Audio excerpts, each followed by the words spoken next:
मैं हूं आपके साथ अंजना और आप देख रहे हैं टीवी10 न्यूज। आइए नजर डालते हैं आज की खबरों पर। विश्व हिंदू परिषद के अंतर्राष्ट्रीय संरक्षक ने पूज्य संत मौनी बाबा से की मुलाकात, हिंदू संस्कृति पर की चर्चा। रविवार को विश्व हिंदू परिषद के अंतर्राष्ट्रीय संरक्षक दिनेश जी कोसीकला की सीमा पर्वतीय गांव कोटवन स्थित ठाकुर श्री ब्रजभूषण मंदिर पहुंचे, जहां उन्होंने मंदिर के महंत पूज्य संत मौनी बाबा से मुलाकात कर आशीर्वाद लिया। इस मौके पर विश्व हिंदू परिषद के अंतर्राष्ट्रीय संरक्षक दिनेश जी ने पूज्य संत मौनी बाबा से सनातन धर्म और हिंदू संस्कृति को लेकर चर्चा की। इस मौके पर विश्व हिंदू परिषद के कोसीकला नगर के कार्यकर्ताओं से संत के सानिध्य में कार्य करने और धर्म के प्रचार की बात कही। इस दौरान मौनी बाबा महाराज ने मौजूद संतों एवं कैबिनेट मंत्री प्रतिनिधि नरदेव चौधरी, समाज सेवी कमल किशोर वार्षणे के साथ विहिप संरक्षक दिनेश जी का पटुका माला एवं स्मृति चिन्ह देकर सम्मानित किया गया। तत्पश्चात कोसीकला नगर के विश्व हिंदू परिषद और राष्ट्रीय स्वयं सेवक संघ के कार्यकर्ता ने भी दिनेश जी का स्वागत सम्मान कर मार्गदर्शन प्राप्त किया। पत्रकारों को जानकारी देते हुए विश्व हिंदू परिषद के अंतर्राष्ट्रीय संरक्षक ने कहा कि जब संत समाज मिलता है तो देश, धर्म और हिंदुत्व की बात होती है। हिंदू को हिंदू बनना चाहिए, जागरूक हिंदू बने, स्वाभिमानी हिंदू बने। संघ के 100 वर्ष पूरे होने जा रहे हैं, जिसके तहत संघ ने हिंदू समाज को 100 वर्ष में स्वाभिमान के साथ खड़ा करने की दिशा में कार्य किया है। 2025 से 2026 तक संघ का शताब्दी वर्ष चल रहा है, जिसमें संघ 5 बिंदु जैसे कुटुंब प्रबोधन, सामाजिक समरसता, स्वयंबोध, नागरिक कर्तव्य व लोगों को जागरूक करने का कार्य भी कर रहा है। इस अवसर पर नगर संघ चालक दयाशंकर अग्रवाल, पूर्व नगर पालिका अध्यक्ष भगवत प्रसाद रोहिल्ला, भाजपा नेता रघुवर सिंह तोमर, विभाग सामाजिक सद्भाव प्रमुख अशोक जैन, आरोग्य भारती प्रांत प्रमुख चंद्रवर्धन अग्रवाल, जिला कार्यवाह राकेश शर्मा, आर्य समाज के प्रधान डॉक्टर प्रकाश आर्य, जिला सह शारीरिक प्रमुख हेमंत सिंगल, नगर कार्यवाह राजेश अग्रवाल, दिनेश सैनी, हरमीत सिंह, सह नगर कार्यवाह विश्व हिंदू परिषद अध्यक्ष शिवकांत चौधरी, महेश पाल, रामलीला मंत्री अन्नू वैद, गौशाला अध्यक्ष धर्मवीर शर्मा सहित संगठन के पदाधिकारी मौजूद रहे। दिनेश जी भाई साहब का यहाँ आगमन हुआ था विष्णु परिषद के, तो क्या कुछ मैं अभी थोड़े दिन पहले ही श्री धाम अयोध्या जी गया था। वहाँ हमारे जो राम जन्मभूमि न्यास के पहले अध्यक्ष रहे श्री रामचंद्र पर, उनकी पुण्यतिथि थी। और जो हमारे जैसे 13 अखाड़े हैं, उनमें से हमारा एक अखिल भारतीय श्री पंच दिगंबरनी अखाड़ा, उसके भी अध्यक्ष भी रहे थे परमहंस जी। तो उनकी पुण्य स्मृति में हम लोग वहाँ जब पहुँचे तो वहाँ दिनेश जी भी थे। तो मैंने कहा कि आपका जब भी ब्रज में आगमन हो रहा है तो आप एक बार आश्रम पे पधारें। तो इनका इधर आना था, तो फोन आया कि महाराज जी मैं 10 तारीख को आ रहा हूँ, यदि आप इधर आश्रम में हैं तो मैं पहले आश्रम में पहुँच के बाद में वृंदावन दर्शन करूँगा। तो मैंने ठीक बता दी। तो आज उसी के चलते आज उनका आना हुआ और उन्होंने यहाँ जो भी विश्व हिंदू परिषद के संगठन के जो भी लोग थे कोसीकला और आसपास के क्षेत्र के, उनका भी आह्वान किया कि आप लोग भी ठाकुर जी के दर्शन करें और आश्रम में पधारें। तो इसी को लेकर आज वो यहाँ पर आए। उन्होंने हिंदुत्व के लिए, सनातन धर्म के लिए, जो भी लोगों के लिए उपदेश किया वो सराहनीय है और अनुकरणीय है। सभी सनातन धर्मावलंबियों को उसका अनुकरण करना चाहिए जो भी उन्होंने कहा था, और उसका पालन करते हुए हमें एक बार पुनः अपने संस्कार, अपनी संस्कृति को विश्व तक पहुंचाना है और फिर से जो भारत विश्व गुरु कभी रहा था, पुनः विश्व गुरु की उपाधि पर भारत को पहुंचाना है। जब तक हमारे संस्कार और संस्कृति पुनः स्थापित नहीं होगी जो थी, जब तक हम भारत को विश्व गुरु नहीं बना सकते हैं। विश्व गुरु संस्कार और संस्कृति से ही बनते हैं। तो हमारी संस्कार और संस्कृति यदि सही है, यदि हम सनातन धर्म को पालन कर रहे हैं, सनातन संस्कृति का पालन कर रहे हैं, जभी हमारी योग्यता, हमारी क्षमता भारत को विश्व गुरु बनाने लायक होगी और विश्व गुरु के प्रथाओं से उपस्थित कर पाएंगे। क्या कुछ कहेंगे? आज प्रथमबार आप यहाँ पधारे हो तो उसके बारे में क्या? हमारी इच्छा हुई हमारे पूज्य मौनी बाबा के स्थान को दोबारा से जा कर के दर्शन करना, स्वयं पूज्य महाराज जी को प्रणाम करना, भोजन प्रसादी करना, आसपास के हिंदू बंधु आए तो उनके साथ सत्संग करना। अभी हमें पूज्य महाराज जी का प्रदान हुआ था, उसमें आपका आग्रह हुआ तो मुझे स्मरण था कि मैं वृंदावन आने वाला हूँ, तो इसलिए वृंदावन वैसे मैं कल आता, लेकिन आज महाराज जी के यहाँ आना है, इसलिए मैं आज पहले एक दिन पहले ही आ गया। वैसे मैं वृंदावन जाऊँगा। स्वाभाविक रूप से जब कुछ संत समाज मिलता है तो कुछ न कुछ देश समाज धर्म संस्कृति की बात होती है, और हिंदू को हिंदू के रूप में देशभक्त हिंदू बने, जागरूक हिंदू बने, समझदार हिंदू बने, स्वाभिमानी हिंदू बने और हिंदूवादी हिंदू सक्रिय रूप से बने, ये समय की आवश्यकता है। संघ के 100 वर्ष पूरे हो रहे हैं। संघ ने पूरे 100 वर्ष में हिंदू समाज को हिंदू के रूप में स्वाभिमान के साथ खड़ा करने के लिए काम किया है, और 2025 से 2026 ये शताब्दी वर्ष संघ का हो रहा है, शुरू होगा अक्टूबर विजयदशमी से 2025 और 2026 की विजयदशमी अक्टूबर में।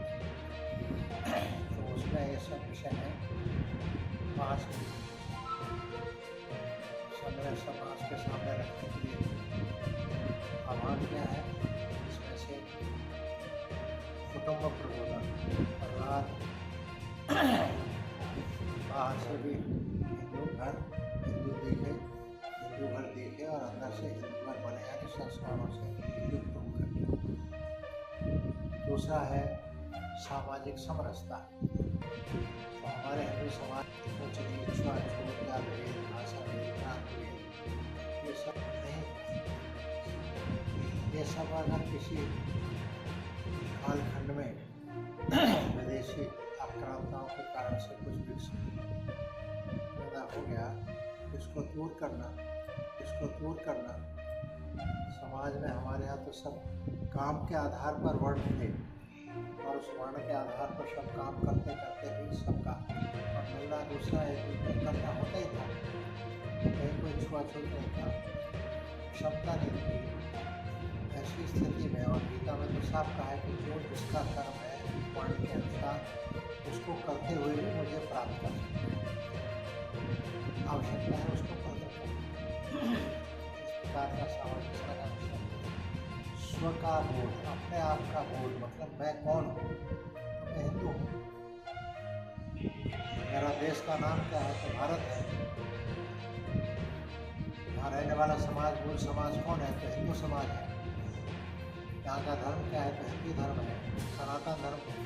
आज दुनिया में हिंदू धर्म से जानते हैं, सनातन धर्म क्या है। और हमारा संस्कृति क्या है, तो संस्कृति की संस्कृति है, सनातन संस्कृति। इसलिए इन सब चीज़ों का हमको ज्ञान होना चाहिए। हमारी व्यवस्थाएँ हैं, परंपराएँ हैं, मान्यताएँ हैं,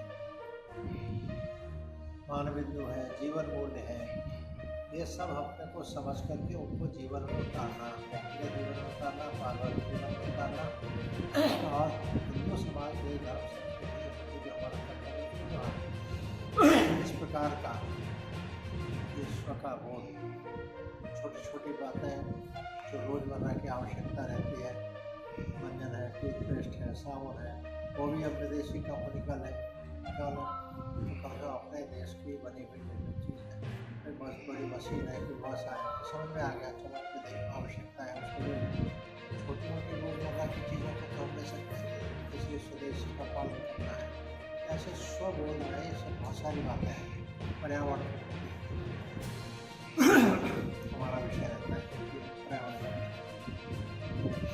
तो हमारी संस्कृति में तो धर्मशास्त्रों में पर्यावरण के संबंध में जितना कहा है, हमारे वेदों में अथर्ववेद, यजुर्वेद, इसमें साफ शब्दों में कहा है कि व्यक्ति के जीवन में जन्म से मृत्यु पर्यंत तक 3 वृक्ष की लकड़ी लगती है। तो प्लास्टिक का 3 वृक्ष की लकड़ी लगती है, और इसलिए हमको कम से कम अपने जीवन में 9 वृक्ष अवश्य लगाने चाहिए। अर्थात जितना हमने लिया है उससे तिगुना समाज को, प्रकृति को वापस करना चाहिए। ये पर्यावरण का विषय आता है। आज हम शोषण कर रहे हैं, उसका भोग कर रहे हैं, दोहन नहीं कर रहे हैं। अब तो जैसे गाय के बछड़े ने दूध पिया, उसके बाद में बचा कुचा दूध है उसको निकालते हैं, ये दोहन हुआ। हम कर रहे हैं शोषण, और उसमें वास्तव में देखा गया अमेरिका ने पूरे सृष्टि का दोहन जितना, शोषण जितना किया, पूरे दुनिया का 80% शोषण केवल अमेरिका ने। जिसके कारण आज संतुलन है, सूर्य की गर्मी बढ़ रही है, बर्फ पिघल रही है, उसके कारण समुद्र उठ रहा है। आगे चल के क्या होने वाला है, ये प्रकृति की तरफ ध्यान देने का आवश्यक है। ऐसी स्थिति में एक बिंदु था 5वां, वो था नागरिक कर्तव्य। ऐसी स्थिति में नागरिक कर्तव्य है। आज छोटी छोटी चीज़ों पर, चौराहे पर अगर लाल बत्ती है, या कोई पक्षी जा रहा है, या कोई वृद्ध जा रहा है, तो उसको जाने देना, उसके बाद निकलना। फिर ऐसा नहीं है, जल्दी देख रहा भाव दिमाग से मन से निकल गया। पहले एक मन का भाव रहता था, और कोई देखे ना देखे भगवान देखता है। जैसे युधिष्ठिर को द्रोणाचार्य जी ने कहा, लो नारियल को फोड़ चलाओ, कोई ना देखे, सब फोड़ लाए नारियल। युधिष्ठिर ने वापस कर दिया, क्यों नहीं थोड़ा, कोई नहीं देख रहा, भगवान को देख रहा था। ये तो एक अपनी दृष्टि चाहिए। तो हमारा देश के प्रति कर्तव्य क्या है, समाज के कर्तव्य क्या है, संविधान के प्रति कर्तव्य क्या है, आस पड़ोसियों के साथ क्या कर्तव्य है हमारा, परिवारजनों के साथ क्या है, अतिथि के साथ क्या कर्तव्य है। कोई संत महात्मा वो एक नई फैशन चल पड़ी है, देश भर में घूम रहा हूँ, संतों के चरण स्पर्श करके जो एक धारा आती थी आध्यात्मिक, उससे आशीर्वाद मिलता था, ऊर्जा आती थी। अब तो वो ऐसे कर दी, उठने में भी हम नहीं जाता। तो ये जो स्थिति आ गई है, कि हमको कर्तव्य के नाते से समझना पड़ेगा। ये सब बहुत छोटी मोटी बातें हैं, सबके प्रति कर्तव्य, देश के नाते, देशभक्ति, सबसे बड़ा कर्तव्य। देश ही नहीं बचेगा तो समाज कहाँ बचेगा, समाज नहीं बचेगा तो हम कहाँ है, हमारा परिवार कहाँ है। इसलिए देश के प्रति नागरिक कर्तव्य, समाज बहुत सारी समझ में जो 5 कॉरिडोर को लेकर क्या कुछ कहेंगे? हैं, वृंदावन कॉरिडोर को लेकर क्या कुछ कहेंगे, जिस तरीके से उनके सब है? नॉर्थ कॉरिडोर को लेकर क्या कहना है? इस तरह की सरकार आवश्यकता समाज क्या अनुभव कर रहा है, उसके आधार पर सबको विचार करना चाहिए, और उसके अनुसार अपने को निर्णय लेकर के सब चीज़ों में जो भी रास्ता निकलता हो उसमें से निकलना है। अब तक के लिए बस इतना ही। फिर मिलते हैं अन्य खबरों के साथ। मुझे दीजिए इजाजत। अपने आसपास की खबरों को देखने और हमारे साथ जुड़ने के लिए हमारी खबरों को लाइक करें, कमेंट करें, चैनल को सब्सक्राइब करें, हमारे फेसबुक पेज को फॉलो अवश्य करें। धन्यवाद।